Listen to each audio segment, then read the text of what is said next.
Bonjour tout le monde, j'espère que vous allez bien et bienvenue pour cette 16e vidéo de ce mois de fax. Et vous l'avez vu dans le titre aujourd'hui, on va parler de Surface. Et je vous ai déjà parlé de Surface sur cette chaîne, que ce soit dans ma vidéo sur Leighton Meester et Adam Brody ou que ce soit dans ma vidéo d'hier. C'est une série que j'ai beaucoup aimée et qui du coup s'est finie un peu abruptement, sans qu'on ait de suite. Et je me remettrai jamais de cette fin et du fait que cette série n'ait pas eu de suite. Et je sais qu'elle est peu connue et c'est pour ça que j'ai longtemps hésité à faire une vidéo là-dessus, mais je me suis dit le mois de fax c'est le meilleur moment. Ça a été en effet assez dur de trouver des fax sur une série que peu de gens connaissent, c'est pour ça qu'il n'y en a que 10 et pas 15. Il y a quand même des trucs à dire et encore une fois peut-être que avec cette vidéo ça va vous donner envie de la regarder. J'espère aussi qu'avec cette vidéo je trouverai des gens qui l'ont vue et avec qui je vais pouvoir parler. Donc bref, let's go. À la base, la série, elle s'appelait Fathom en anglais, sur le titre officiel c'était Fathom. En France, ça s'appelait Surface. Et quand j'ai voulu la regarder en anglais et que j'ai voulu chercher sur internet, sur les sites de streaming pour la regarder en anglais, c'est vrai qu'à l'époque, c'était le nom Fathom. Et puis récemment, j'ai revoulu à nouveau la regarder et c'était Surface. Donc je me suis dit, what happened? Et c'est parce qu'en fait, le titre de base qu'ils avaient choisi, c'était Fathom. Ils avaient fait de la communication là-dessus, genre tout leur support de com, c'était avec ce titre-là. Et après, ils ont changé parce qu'il y avait déjà une autre série qui avait ce nom-là. Et c'est une série peu connue, mais il y a quand même un très bon cast, et c'est pour ça que, je vous en avais déjà parlé, et c'est pour ça que je me dis peut-être qu'il y a quand même des gens qui la connaissent, puisqu'il y a Leighton Meester qui joue le rôle de Savannah. Et Leighton Meester, comme j'ai dit, j'ai déjà fait une vidéo sur son couple, et j'ai aussi déjà parlé de Gossip Girl, c'est son rôle pour lequel elle est le plus connue, je pense. Il y a aussi Austin Nichols qui a joué dans Les Frères Scott, et dans la série, il joue le rôle de Jackson. Dans la série Surface. Dans la série Les Frères Scott, il joue le rôle de Julian. Une des actrices principales de la série, c'est Lake Bell. Et elle aussi, elle est super connue, surtout si vous aimez bien tout ce qui est rom-com, puisqu'elle a joué dans le film Jackpot, elle a joué dans le film Sex Friends, donc les deux films avec Ashton Kutcher. Il y a aussi Ian Anthony Dale qui a joué dans Charmed, dont j'ai déjà fait une vidéo, et aussi dans la série Heart of Dixie. Le personnage de Richard Connolly, qui est un autre des protagonistes de cette série, il était basé sur le personnage de Roy dans le film Rencontre du troisième type. Je ne connais pas ce film.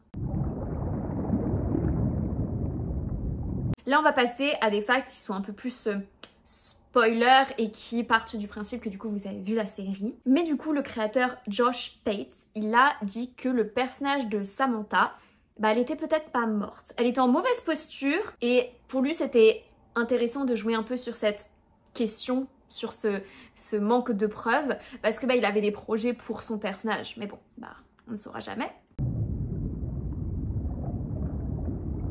Dans la même veine, Josh, il avait spoilé, il avait dit que l'année 2, donc la saison 2, mais lui il appelle ça genre l'année 1, l'année 2, il avait teasé que ce serait concentré sur la personne derrière tout ça, derrière toute cette histoire, donc Kessler. Mais encore une fois, nous on n'en saura pas plus, hein. Lui peut-être dans sa tête il savait ce qu'il allait faire, nous non. Alors ce fact là il m'a brisé le cœur. Donc c'était diffusé sur la chaîne NBC aux États-Unis. Donc NBC a décidé d'annuler la série après la première saison parce qu'il y avait peu d'audience. Évidemment très triste parce que moi je regardais, après je sais que je représente pas le monde entier. Mais ce qui m'a tuée c'est de savoir qu'il y avait une chaîne allemande qui s'appelait ProSieben, donc j'imagine la chaîne numéro 7, parce que Sieben, si je me trompe pas, c'est 7. J'ai fait 12 ans d'allemand, donc j'espère que je me trompe pas. Et donc bref, cette chaîne a voulu relancer la série en 2008, et ils voulaient pas le faire sous forme de série, ils voulaient le faire sous forme de film. Donc il y avait 2 films de 90 minutes chacun. Et du coup, ce projet, il serait cofinancé par la chaîne. Genre, ils étaient vraiment motivés au point de donner de leur argent pour créer ça. Sauf que le problème, c'est que tout le set avait été détruit parce qu'une fois qu'on leur a dit vous revenez pas pour une saison 2, ils ont détruit tout le set et du coup le projet est mort. Et moi quand j'ai lu ça je me suis dit mais vraiment vous pouviez pas reconstruire le set, genre c'était pas possible. J'imagine que c'était une question financière parce que peut-être que la chaîne était prête à produire les 2 films mais pas forcément à refaire tout le set parce que ça devait coûter de l'argent. Je me suis dit on était si proche d'avoir une suite, d'avoir une conclusion et ça s'est pas fait. Oh franchement ce fact il m'a brisé. Et d'ailleurs pour Josh, le fait qu'il y ait eu une baisse d'audience, pour lui, c'est de la faute de la chaîne NBC. Parce qu'en gros, ça n'a pas été diffusé de manière régulière c'est-à-dire un épisode par semaine, ce qui était le format à l'époque, ça l'est plus aujourd'hui, mais c'était comme ça à l'époque, on avait un épisode par semaine. En fait, NBC, des fois, ils faisaient ça une fois par semaine, puis après ça s'arrêtait pendant un mois.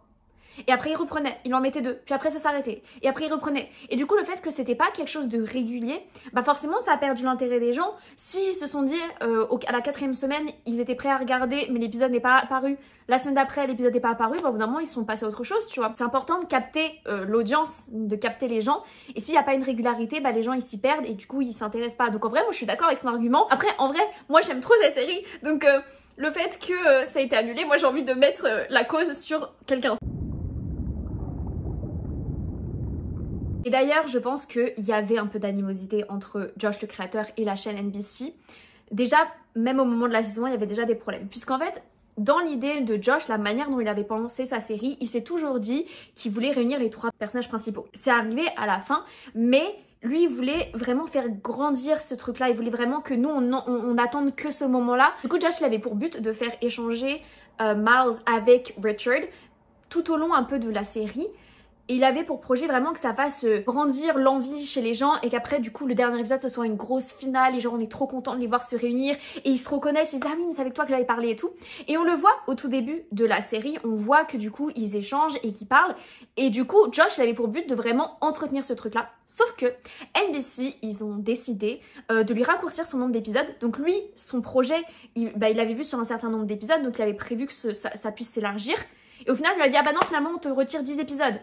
Bah donc tout ce qu'il avait prévu, il a dû le faire hyper condensé et donc il n'a pas pu créer cette anticipation et même si en tant que téléspectateur, on a adoré voir les 3 protagonistes se retrouver à la fin, c'est vrai que là je l'ai binge-watché avant de faire ce script et c'est vrai que quand je l'ai re-regardé, les derniers épisodes, tu vois que c'est rushé à mort. Moi je la connais par cœur cette série donc je sais exactement ce qui se passe et c'est vrai que je me suis dit bah attends mais là il reste ça et en fait il y a tellement de choses qui se passent dans le dernier épisode, tu vois que ça a été trop pressé. Après, je sais que tout est une question d'argent et que du coup, si NBC a fait cette décision, c'est que c'était une question financière. Mais moi, j'ai trop de la peine pour Josh qui avait plein d'idées pour une série qui avait pour moi beaucoup d'avenir et qui a même pas pu créativement faire les choses bien et même pas boucler la boucle non plus, quoi. Et encore une fois, c'est pas la seule fois qu'il y a eu des problèmes entre Josh et NBC puisqu'ils ont aussi réduit énormément le budget pour tout ce qui était post-prod et pour tout ce qui était CGI. Si vous avez vu la série, il y a pas mal de CGI, hein, ne serait-ce que pour les créatures. Du coup, ça fait qu'ils n'avaient pas beaucoup de temps et suffisamment de temps pour faire les choses bien et correctement. Et c'est pour ça que du coup, Nemrod, on le voit très peu dans la série. C'est parce que, en fait, le fait de créer Nemrod, évidemment, ça prenait énormément de temps en post-prod et en CGI. Et du coup, vu qu'ils n'avaient pas beaucoup de temps et pas beaucoup d'argent, ils étaient obligés de l'inclure le moins possible. Donc des fois on voit Miles qui regarde dans la direction de Nemrod, on entend des petits bruits mais on le voit pas. En fait c'est parce que ça coûtait trop cher. Après heureusement avec l'expérience ils sont passés de 24 heures de travail à 2h30. Donc waouh, super travail, super effort. Mais encore une fois pour montrer que NBC ne leur a pas rendu la chose facile. Et c'est vrai que ça m'a fait penser à ma vidéo sur Bunheads, du coup ma vidéo d'hier, où justement les studios, des fois pour moi, ils plongent certaines séries en fait dans les oublis, c'est un peu à cause d'eux. J'entends que leur argument premier c'est les audiences, mais en fait tu peux essayer d'aider la série si t'en avais vraiment envie, mais ça se voit que eux c'est que argent, ils en ont rien à foutre de tout ce qui est le côté créatif, de tout ce qui est le côté série en fait, de l'art. Non, eux c'est juste l'argent. Donc s'ils voient ne serait-ce qu'un petit peu les audiences baisser, ils vont même pas essayer d'aider la série, limite ils vont faire pire en fait, ils vont tout faire pour la gâcher. Je suis très amère dans mes propos, je sais. Comme je vous ai dit, je m'en remettrai pas. La pharmacie dans la série, elle s'appelle Iderdex, c'est clairement pas un mot facile à prononcer. Et en fait, il y a une raison derrière ce choix de nom. C'est tout simplement parce qu'ils avaient plusieurs noms de pharmacies en tête, sauf qu'à chaque fois, il y avait des pharmacies qui existaient vraiment, donc des vraies entreprises de pharmacie, qui portaient plainte pour dire « Ah non, ça ressemble trop à notre pharmacie et on veut pas qu'on soit associés, on veut pas que les gens fassent le quiproquo. » Parce que vu l'image qu'elle a l'entreprise dans la série, je peux comprendre. Mais du coup, ils ont dû se casser la tête pour trouver un nom à cette entreprise de pharmacie qui ressemblait le moins possible à des entreprises qui existaient. Et c'est pour ça qu'on se retrouve avec Iderdex. Et voilà, cette vidéo est terminée, j'espère qu'elle vous a plu. Ça me fait rire parce que pour une vidéo où il y a que 10 facts, j'ai quand même trouvé le moyen de la faire un peu plus longue que d'habitude. Mais c'est parce que comme j'ai dit, vraiment j'aime trop cette série et je pourrais vraiment en parler. Mais c'est pas le but des vidéos facts. Les vidéos facts, je peux être court donc je vais pas vous embêter plus que ça.